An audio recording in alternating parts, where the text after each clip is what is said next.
This is a lecture from OpenTuition.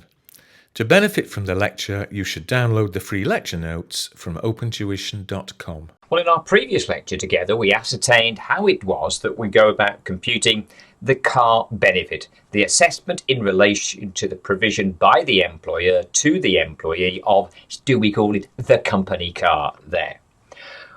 We're now going to look at what happened in addition to that car if also the employer pays for the fuel for the car. Before we do that, and it's a much quicker and easier calculation to perform, you'll be very pleased to hear, than when dealing with the car itself. But so about that car benefit. That car benefit covers all of the costs of running, maintaining, upkeep of that car, in addition to the original provision of the car. The only thing it doesn't cover is fuel. Fuel paid for private use by the employee. That's the only thing that isn't covered by it. So if you were told, as we had before, here's the list price, you work out your percentage rate, how many months of the 2021 tax year have you had the use of it, you work out your assessable benefit. That they may add to by saying, oh, and during the year, they paid £300 for a 6,000 mile maintenance there.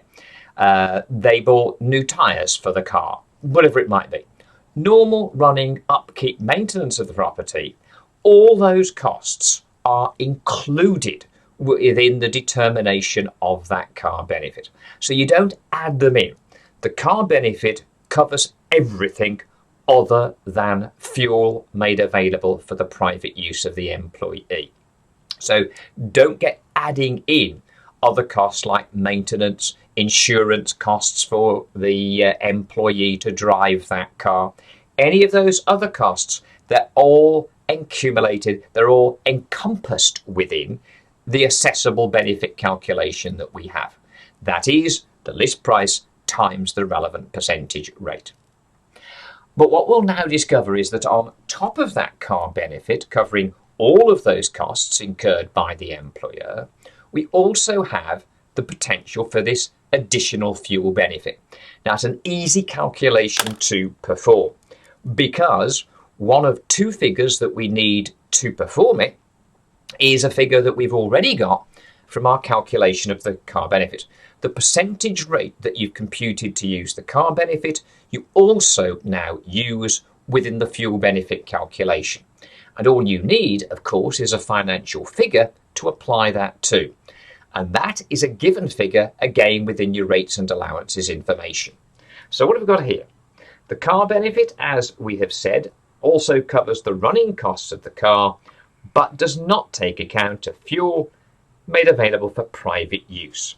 The amount of the fuel benefit to be computed is computed on a base figure of £24,500. That figure again is given on your rates and allowances information in the exam, multiplied out by the percentage used for calculating the car benefit.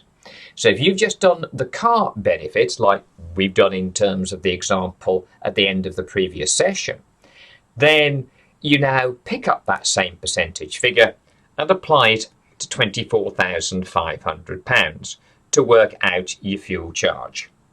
That fuel scale charge, of course, is reduced proportionately where private use fuel is either withdrawn, so you might only have the company car for part of the tax year, you then move to some other job and that job doesn't have a company car.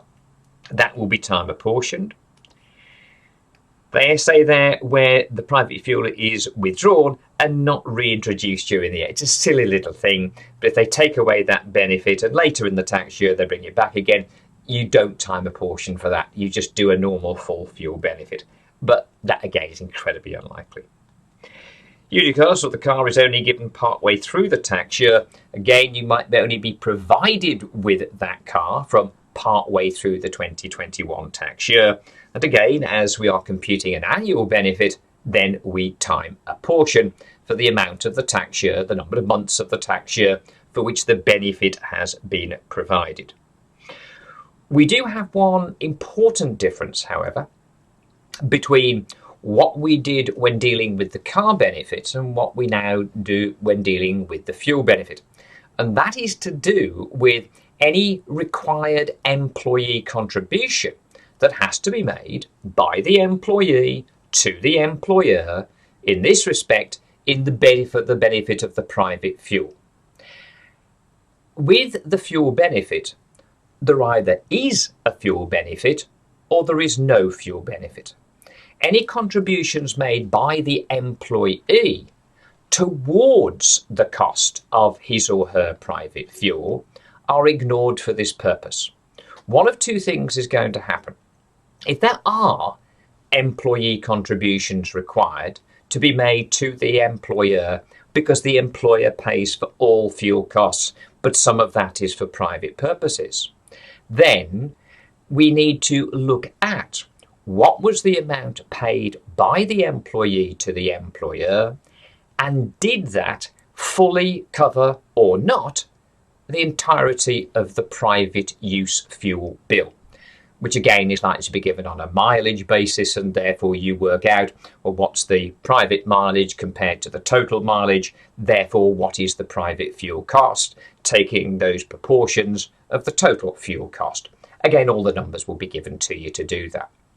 But then, if the employee is only, and watch for the words here, is only contributing towards his or her own private fuel cost, then we disregard the amount of contribution made to the employer. There is no deduction from the fuel benefit in relation to that. But if the employer is being fully compensated by the employee for the private use fuel, that means there's no private use fuel benefit to compute. So there would be no assessable benefit. So with the fuel benefit and with employee contributions, it's all or nothing. That if the employee is only contributing, again I use this word and emphasize it, towards the private fuel cost incurred by the employer, then you get the full fuel benefit. You do not deduct the employee contribution away from the fuel benefit. It is charged in full. If, however, the level of repayment back to the employer from the employee fully covers all of that private fuel, then there is simply no fuel benefit to be computed. Whereas when we saw it with the car benefit, whatever contribution was made by the employee, because the employee was allowed to use it privately, the car that is therefore required to make a payment so much per month per year to the employer. Those employee contributions were deductible in relation to determining the car benefit. They are not deductible in relation to determining the fuel benefit. That's the point here. No reduction if the employee contributes, and there's your word, important, towards the cost of petrol for private use or fuel for private use, whatever it might be. If he or she pays for all fuel used for private motoring, the charge is cancelled. Simple enough. So, two figures we need. One, given on your rates and allowances, though you may very well have learnt it by the time of the exam. The base figure, the amount of fuel benefit, the base figure for it, for our tax year, £24,500. And then use the percentage rate that we got when we computed the car benefit. Clearly, in terms of our Section A objective testing questions, again, a lot more information may be given than you necessarily need to use in determining the answer to the question set. So do make sure that you read that requirement carefully. Are you simply computing the car benefit and disregarding the fuel? Are you just computing the fuel benefit and disregarding the car benefit? Are you computing the total of those two benefits? So read the question carefully. Don't go off doing work that is only going to take more time and dig you a deeper hole as you do it. So again, read the information in the question, and very importantly, the requirement, very carefully indeed. Okay, little example for you, therefore. You go back to example 4, where we had all of our stars of the track there. with their own specific company cars. And what you've got to do is to calculate the fuel benefit for each of them, Lewis, Nico, Fernando, Jensen and Sebastian, assuming also here that Fernando pays Speed Merchants plc £600 during the 2021 tax year. Oh, look, there's a word, towards the cost of private fuel, although the actual cost of the fuel was £1,000. Okay, don't need me to do that for you. You got your 24,500. Back to the previous answer to get your percentage rates. Apply as applicable. Over to you, therefore. Pause now. Okay, let's see how we fared, therefore, in relation to those fuel benefits. Again, on each occasion, we're using our base rate for the tax year concerned, for us, 2021, and that's 24,500. So we have that constant throughout our calculations of the fuel benefit. We also then need to know the percentage tax rate that we've derived when computing the car benefit itself and looking at those CO2 emissions. We needed to check that out. Now, once you've got that, again, based on CO2 emissions, of course, even in terms of hybrid cars there. So we pick up those figures, we'd already computed them. Obviously, in an examination question starting from scratch, you may be given information about the car, but then specifically asked just to compute the fuel benefit. You know, that's based on your £24,500, but you still need to do the calculation to establish the percentage tax rate based on those CO2 emissions. So it's combining knowledge that you need to work the car benefit, but they haven't asked for the car benefit, they've asked for the fuel benefit, and you simply apply that figure to the standard £24,500. So again, read that question very, very carefully indeed, please. Or the only other thing you had to do here was to recognise, in terms of this being like the car benefit and annual benefit, in the case of Lewis, he only had that benefit for 8 months of our 2021 tax year, so you time a portion accordingly therefore.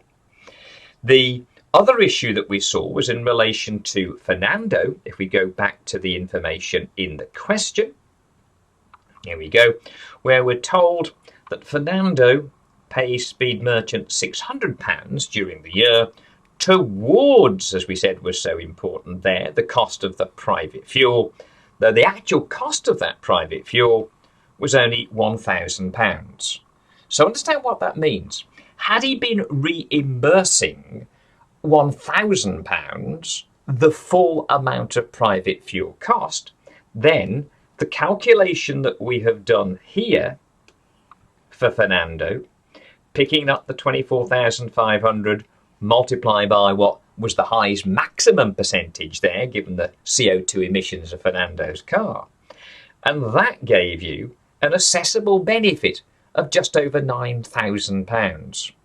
Think what happens to that number. And what happens is we include that within the total employment income assessment. To any salary and any other benefits figures that we've already computed, we're adding in over £9,000 additional assessable income. Now, if our marginal rate of Fernando is, as it's probably going to be as a higher rate taxpayer, is 40%, then 40% of 9,065, that's going to be, well, 40% of 9,000 would be £3,600, over in excess of £3,600 worth of tax. Now then, do we see that with proper record keeping here, in terms of what the total mileage was, what the private and respective business mileage was, that if you had this situation for Fernando, is that Fernando would be advised to increase the contribution that he has made from £600 to £1,000, pay the employer an extra £400. Now, nobody wants to pay their employer any amount of money if it can be avoided. But at the moment, the £600 being paid is achieving no tax relief whatsoever. We do not deduct those contributions by the employee to the employer for the fuel benefit. We do not deduct them in deriving or from that fuel benefit figure. We don't do that. Instead, it's all or nothing. So what is happening through having an employee contribution of £600 against a full private use fuel cost of £1,000, Fernando's ended up with an assessment in excess of £9,000.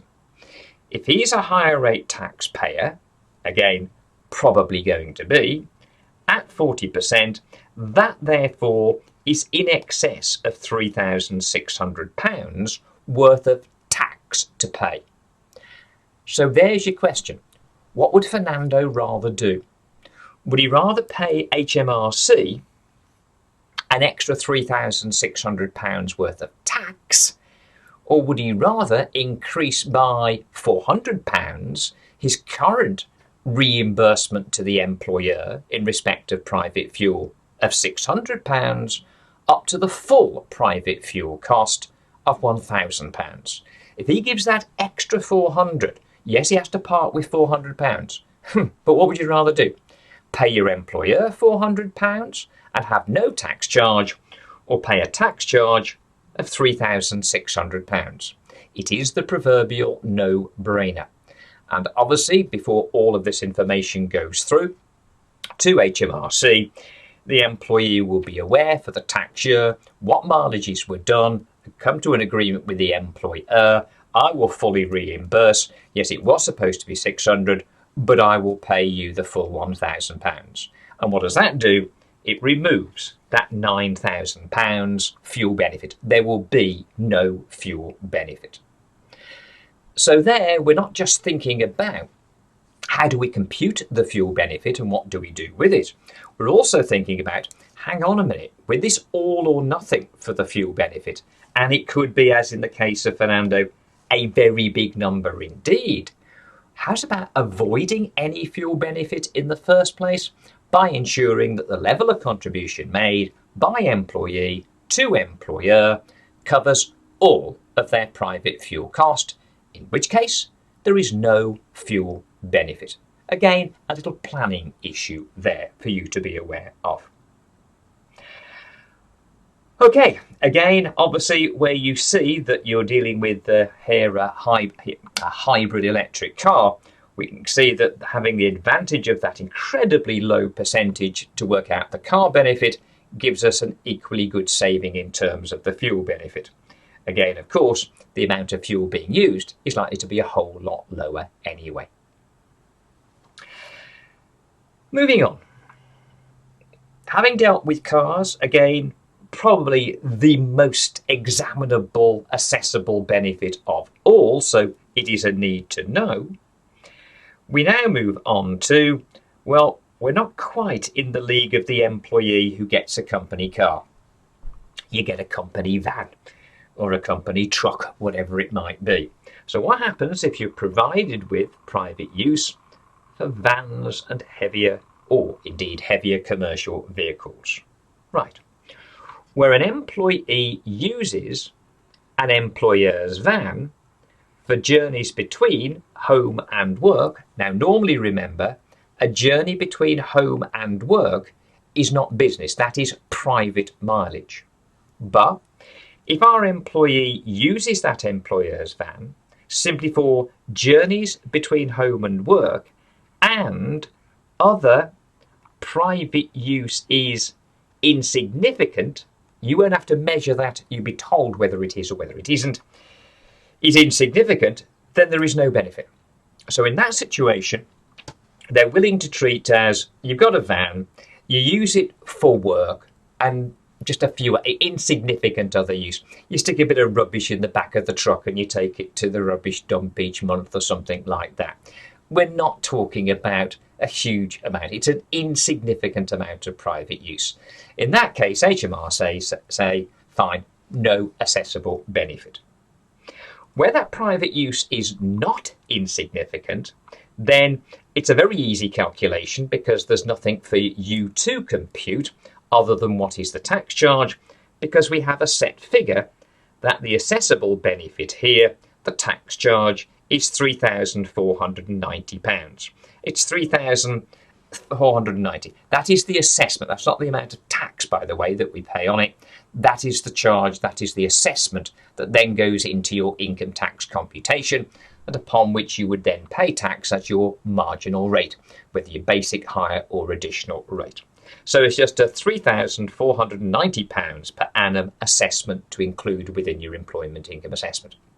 But you don't even need to do that if the amount of private use you have other than home to work and back again is insignificant. Then there'll be nothing at all. Next point here, an additional charge is made for fuel. So as with cars, remember, there was potentially a benefit assessable in relation to the use of the car itself, then a separate assessable benefit for the fuel. So it is with the van. And if there is going to be an assessment because you have significant private use, then you've got your annual figure, £3,490 per annum. Again, remember, time apportion if you haven't had the use of the van for the full tax year.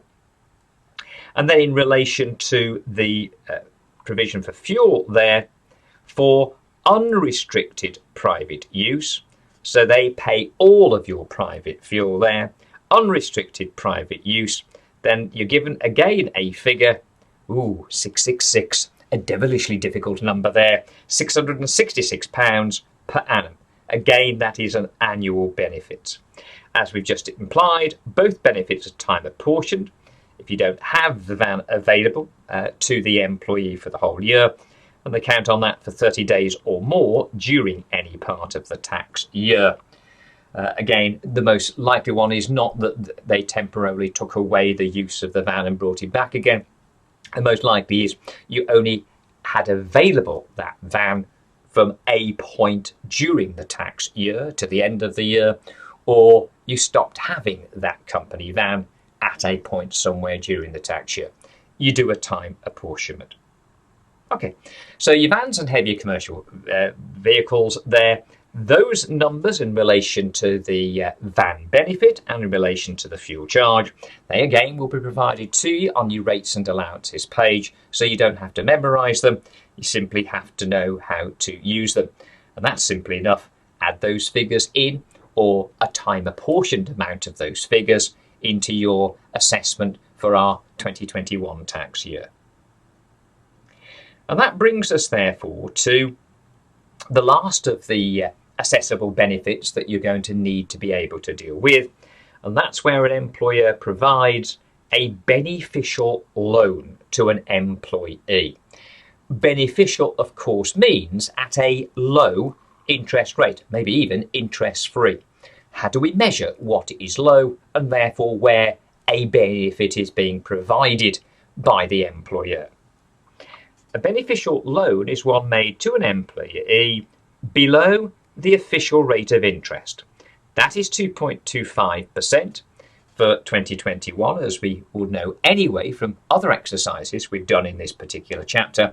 And again, that official rate is provided to you on your rates and allowances page.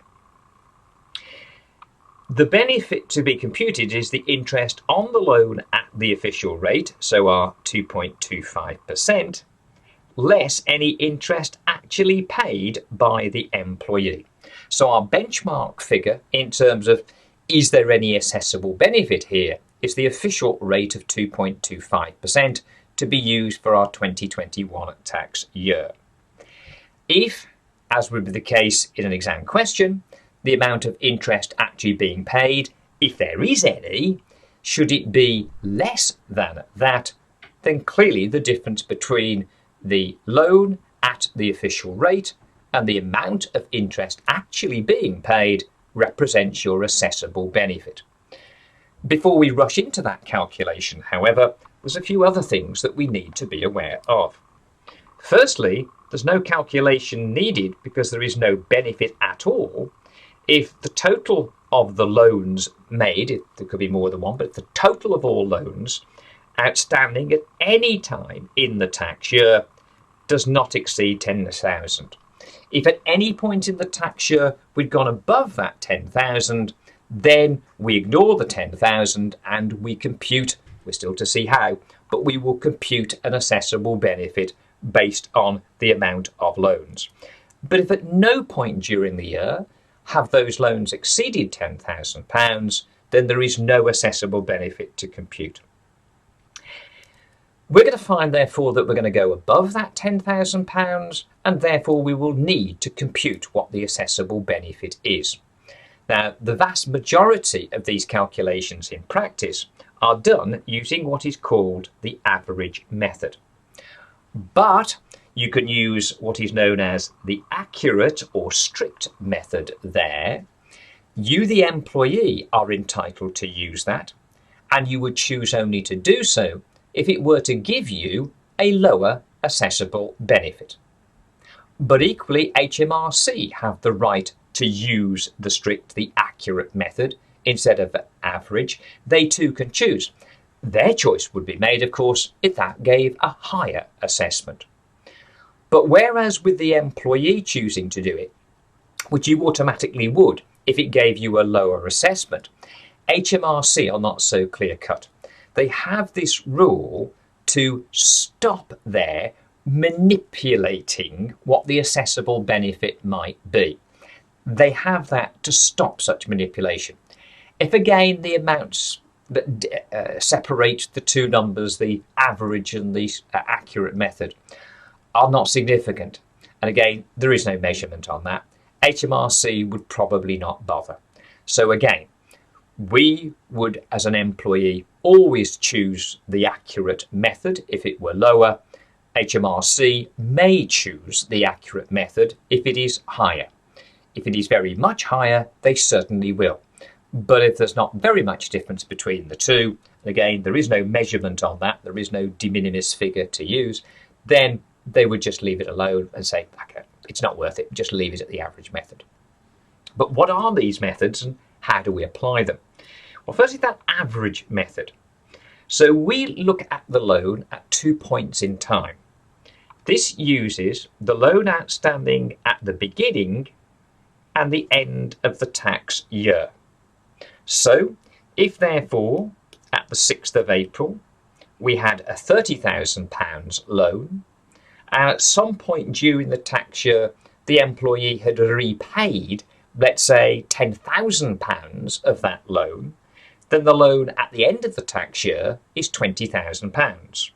So all we do is take an average of the loan at the start, the loan at the end. Loan at start, 30,000. 10,000 repaid at some point in the tax year, so 20,000 outstanding at the end. So opening plus closing, divide by 2, 50 divided by 2 would be 25,000.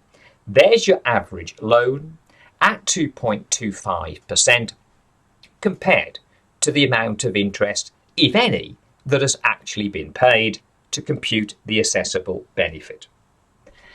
The only time that becomes more, I say complicated, but it's not really complicated, it's just something you need to watch out for, is this.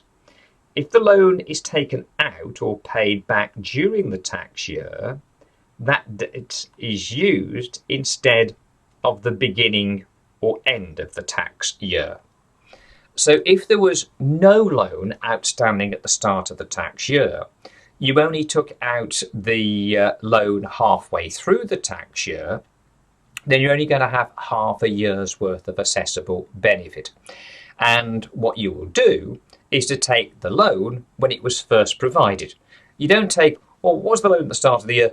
Nothing, and add on the loan at the end. No. What was the amount of the loan that was provided at whatever point in the year it was provided, and then plus whatever the loan was at the end of the tax year, and use that in terms of computing your average method. If, of course, the loan was repaid during the year, so here was the balance, £30,000 at the beginning of the tax year, and then all that £30,000 was repaid at some point during the tax year, you don't go when dealing with the average method. Well, at the start of the tax year, it was 30,000. At the end of the tax year, it had all been repaid, so it was zero there. No, you look at how much of the loan was still outstanding at the date it was repaid. If that was still 30,000, your average loan calculation, 30 plus 30 divided by 2 equals 30. If by the time it was repaid, the final amount was repaid, it was fully settled. If start of the year it was 30, at the point the final repayment was made, it was 20, so 10,000 had been repaid in between. Then if that was the amount, 20,000 that was repaid to finish off that loan, when the loan came to an end, you do the same calculation as you see there. Start of the tax year, 30,000, amount of loan outstanding at the time when the loan was fully repaid, and divide by 2 to give you an average figure of £25,000. So let's turn our attention now to what we call the accurate method here of dealing with these beneficial loans. And all the accurate method does, by its simple enough name, is to calculate the benefit on a day-by-day basis during the tax year on the balance that was actually outstanding on that day. Now, of course, in terms of our examination, we don't have to worry about daily apportionments. We do our time apportionments to the nearest month. So we'd be looking at how many months was X amount outstanding, how many months was Y outstanding, and you'd time apportion. So, for example, here in relation to our little example here, we had a loan outstanding at the beginning of the tax year of £30,000, so at the 6th of April 2020, so far as our 2021 tax year was concerned. And during the tax year, somewhere during the tax year, we had repaid £10,000 of that loan, so as to leave £20,000 outstanding at the end of the tax year at the 5th of April 21. So our average method simply looked at loan at start, loan at end, add them together, divide by 2, and we had our average loan of £25,000. And it wouldn't make any difference there whether that loan repayment of £10,000 to bring the outstanding figure down from 30 to 20, whether that £10,000 repayment was made at any time in that tax year, whether it was early in the tax year, middle of the tax year, end of the tax year, wouldn't matter, because start plus end divide by 2, there's your average loan. But of course, on the accurate method now, we will look at for how many months was there £30,000 outstanding, so from the 6th of April 20 through to the date when the £10,000 repayment was made, and therefore the loan level actually dropped to 20. So if I told you, therefore, that the £10,000 repayment that had occurred in this 2021 tax year had actually occurred on the 1st of July 2020, what would that therefore mean? Well, from the 6th of April 20, time apportionments to the nearest month, we'd have April, May, June. For those 3 months, we'd have had a loan of £30,000 outstanding. So we'd have had £30,000 for 3 months. Then 10,000 was repaid, so that left us with £20,000. There were no other repayments during the tax year, so that would have been from the 1st of July 20 through to the 5th of April 21. So that would be for the remaining 9 months.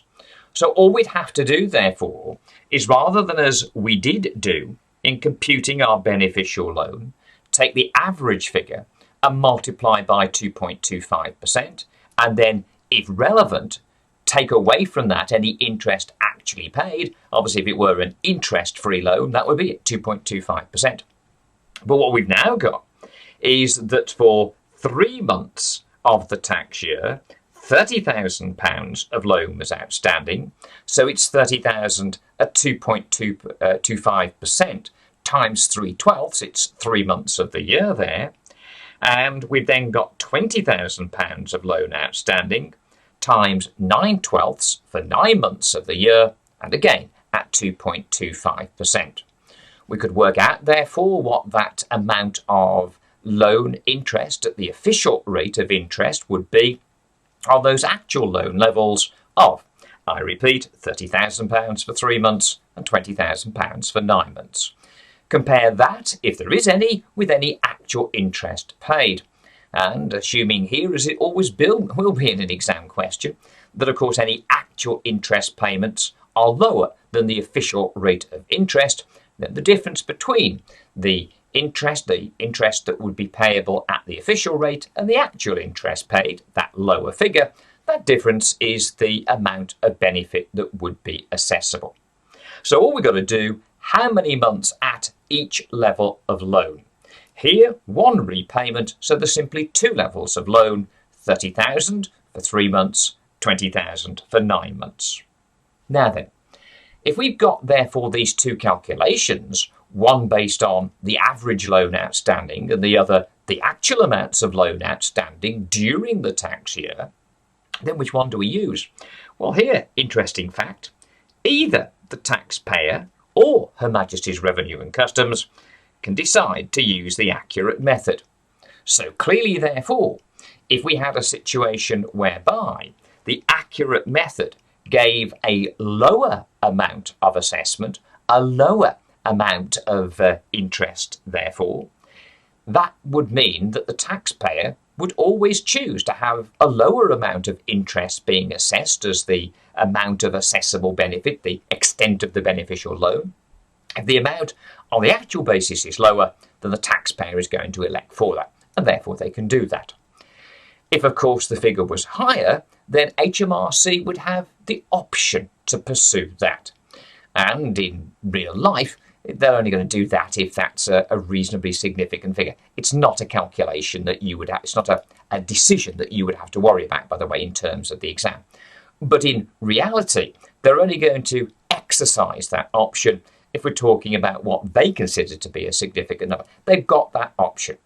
If they didn't have this option in terms of going for the accurate method, then what could happen is that a taxpayer who had, say, £30,000 of loan outstanding at the beginning of the tax year, if there was only the average method being used, then on, say, at the following 4th of April, so 364, usually 364 days later that would be, 364 days later, one day before the end of the tax year, they get a bit of money or a loan from a friend or something like that, and they repay the company the loan amount of £30,000.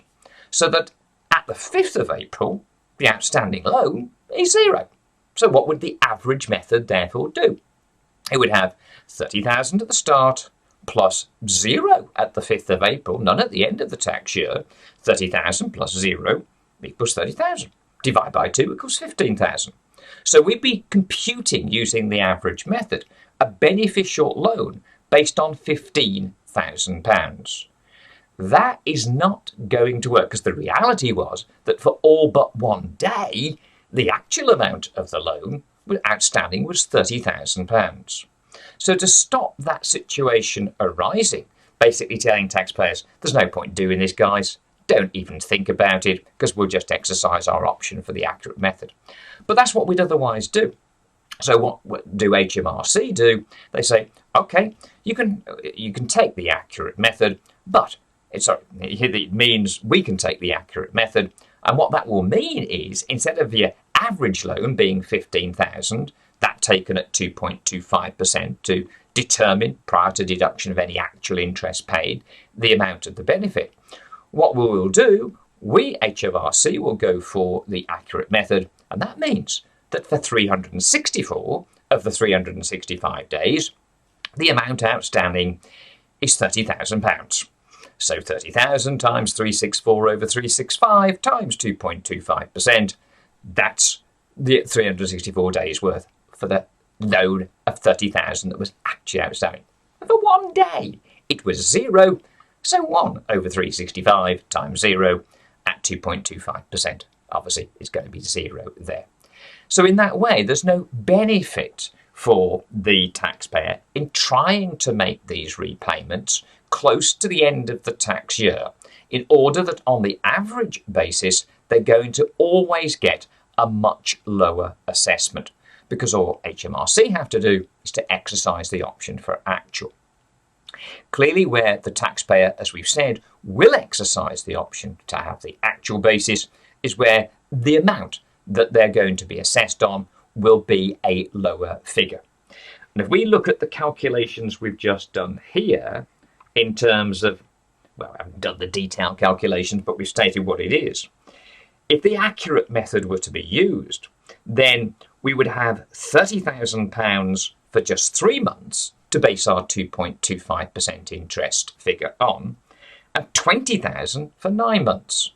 So rather than having the average method, 25,000 at 2.25%, it would be better here for the taxpayer to elect for the accurate method to apply, because it would mean that for the majority of the tax year, 9 out of the 12 months of the tax year, the loan outstanding was only £20,000. So that result, when taken at 2.25%, you can prove it for yourself if you want to there, that's going to be lower than the 25,000 as an average for the whole year, taken at 2.25%. When added there with the 30,000 for just 3 months. So effectively, if a taxpayer were to make a single repayment, such as we have here, and that was to be made in the first half of the tax year, there would be more months of that tax year at the low level rather than the high level, and therefore it would be beneficial for them to go with the accurate basis. If the repayment had occurred in the second half of the tax year, so there were more months of the higher figure of loan, then clearly the strict or accurate method would not benefit them. They don't then get to choose to say, well, I'll just go with the average. They don't elect, of course, for the strict, but HMRC can say, you might not, but we will. But they're only going to do that if the amounts are, in their terms, significant there. Now, in real life, to go back to that, it is not usually a worry about using the accurate method. The reason being is that most times when an individual has been lucky enough to get a beneficial loan out from their employer, that the way in which the loan will be repaid is probably on a monthly salary deduction. So every month the same amount will be taken out.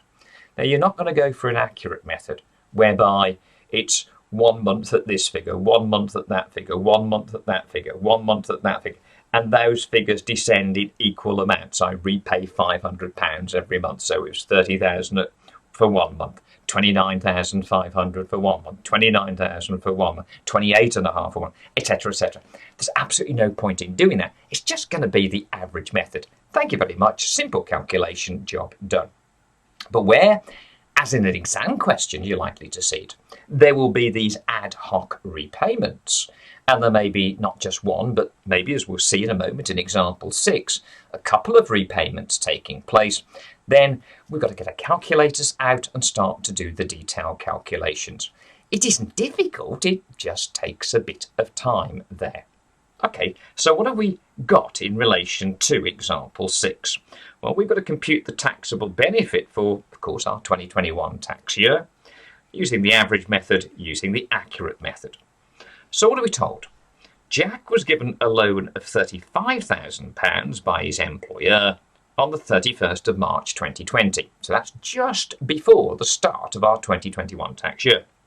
So at the 6th of April 20, yes, the loan outstanding was £35,000. This time, rather than it being an interest-free loan, interest is indeed payable on the loan, so by the employee to the employer, but at a rate of 1% per annum, clearly lower than the 2.25%, and hence there's going to be a beneficial loan and there's going to be an assessment to be computed. But what we now see is that there's a couple of repayments that take place. Firstly, on the 1st of June 2020, Jack repaid £5,000. So we'd taken out a loan of £35,000 at the start of the tax year, and that £35,000 was then outstanding for, well, the first repayment was on the 1st of June 20, April, May, then the 1st of June. So that's for 2 months there, for 2 months. that drops the loan down to £30,000. And on the 1st of December 2020, a further £15,000 was then repaid. Okay, so that therefore meant that for 2 months to the 1st of June, it was £35,000. We then got from the 1st of June to the 1st of December. That therefore will be a further 6 months. So it'll be £30,000 for 6 months. And in each case, to start to work out the beneficial loan, we'll be taking these numbers at 2.25%, the official rate of interest for our tax year, and then comparing that total with the total actual amount of interest paid, i.e. at 1%, again on each of these figures. But on the 1st of December 20, that £15,000 had been repaid. So that's 15 away from 30. So that, therefore, will leave us with a further £15,000 still outstanding from the 1st of December 2020. And that remaining £15,000 was still outstanding on the 5th of April 2021. So that, therefore, will be for the final 4 months of that tax year. So we now have all the information we need to have available to us to be able to do the calculations on both, firstly, as required there, the average method, and then, of course, for this new accurate method. So in terms of the average method, what have we got? We've got £35,000 of loan outstanding at the start of the tax year. That is then £15,000 at the end of the tax year. So 35 plus 15 divided by 2. And that is your average loan outstanding. What do we do with that, therefore? We then multiply that out by the official rate of interest, our 2.25%, as will be given, of course, on our rates and allowances page for our 2021 tax year. If it was an interest-free loan, then that 2.25% on that average loan would also be the assessable benefit. But it's not an interest-free loan. We were having to pay there, or Jack was having to pay, 1% per annum. Now that 1% would be, again, calculations done on a monthly basis according to the actual loan outstanding. And thankfully, of course, we now have that information for you to be able to work out what actual interest was payable at 1%. Because again, we know that for 2 months of our tax year, the loan outstanding was 35%, on which we'd be paying at 1% there. For a further 6 months, the loan outstanding was £30,000. So for 6 months on 30,000, we'd be paying at 1% per annum there. 1% there, again, per annum for those 6 months. And for the final 4 months of the tax year, the actual loan outstanding is £15,000, again taken at 1% for those 4 months. Work out, therefore, what the total actual annual interest that was paid amounted to, and deduct that from your average loan taken at 2.25%. The difference between them, because obviously the amount of loan interest payable at the official rate for the whole year, 2.25%, as compared to how much was actually paid, it's going to be a bigger figure, so there will still be an assessment.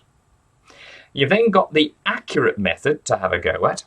Now again, you already know what the actual interest payments were because you've done it for 2 months, for 6 months, for 4 months at 1% per annum for those monthly periods on these amounts of loan outstanding. But what you've now got to do is, rather than using an average loan at 2.25%, you've got to use these figures here. So again, it'll be 35,000 at 2.25% for 2 months. £30,000 then at 2.25% for 6 months. And finally, 15,000 at 2.25% for 4 months. Establish, therefore, what the amount of the loan would be, so the amount of loan interest would be at that official rate of interest, and deduct from it the amount of actual interest paid at the 1%, a figure which by this stage you will already know from your first calculations dealing with the average method there. Once you've got that difference, then you know the two amounts of assessable benefit. Now clearly, one is going to be different to the other. If the accurate method is lower, then there is no doubt about it, then the employee will elect for the accurate basis to apply, and the lower figure would be used. And that's a situation that we normally find. In terms of if it were a bigger figure under the accurate method, then although the employee wouldn't want to do it and wouldn't make the election themselves, it's now the turn of HMRC, and they would be entitled to. In reality, of course, they'll only choose to do that if the amount is worthwhile in terms of the difference between it. But again, if you were asked the question as to which would be the figure, then basically it's always going to be the accurate method, because if it's lower, then the employee opts for it. If it's higher, then HMRC will opt for that. Though again, as we've said, in reality, HMRC do not always exercise that particular option unless there is a significant difference between what the accurate and what the average methods turned out to be. Okay, time for you, therefore, to try and do those calculations now. So pause this for, as long as it takes you to be able to work out what the amount of assessable benefit will be. We're computing the taxable benefit here. So what is the assessable benefit? The fact that Jack earns £30,000 per annum simply meant he was a basic rate taxpayer. So the tax charge thereon, we don't need to do it here, but that of course would be at the basic rate of 20%. But can you work out there for me now the assessable benefits? And again, pause, check it out with the answer at the back, and then once you come back to me, we'll just quickly review through to make sure there's no problems understanding that particular answer. Okay, so let's see how we fared on this, therefore. Firstly, in terms of the average method, as we have said, and hopefully as you had no problems in doing, other than wear and tear on your calculator here, the outstanding loan at the beginning of the tax year, 35,000, at the end of the tax year, 15,000, divide by 2, and multiply out by the official rate of interest of 2.25%. All being well, if I've used my calculator correctly, that comes to £562. Because it's not interest-free, there is a 1% per annum interest charge by the employer on the employee. We now need to deduct here any actual amount of interest paid. And for that, we needed to know what were the actual loan levels month by month there, and work out what the actual interest would have been on those outstanding loan levels for the number of months that they were outstanding. And we knew that from the start of the tax year till the 31st of May, some 2 months of that tax year, the loan outstanding was 35,000 and Jack was paying 1% per annum. Therefore, 2/12 of that 1% of 35 will be the actual interest paid. The next 6 months, from the 1st of June 20 to the 30th of November, so for 6/12 of the year, at 1% per annum on a £30,000 loan. The final 4 months, from the 1st of December to the 5th of April of 21 there, then it's £15,000 at 1%, as we said, time apportioned for 4 months for which the loan was outstanding. And all being well, that comes out to actual interest paid of £258.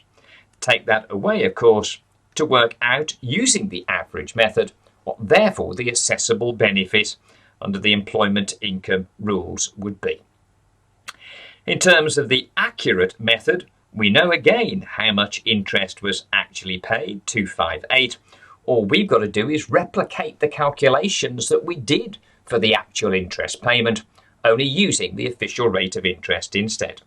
So again, from start of tax year to 31st of May, it was 35,000 at 2.25% for 2 months, so 2/12 of that. The next 6 months, from the 1st of June to 30th of November 20, 6/12 of 30,000 at 2.25%.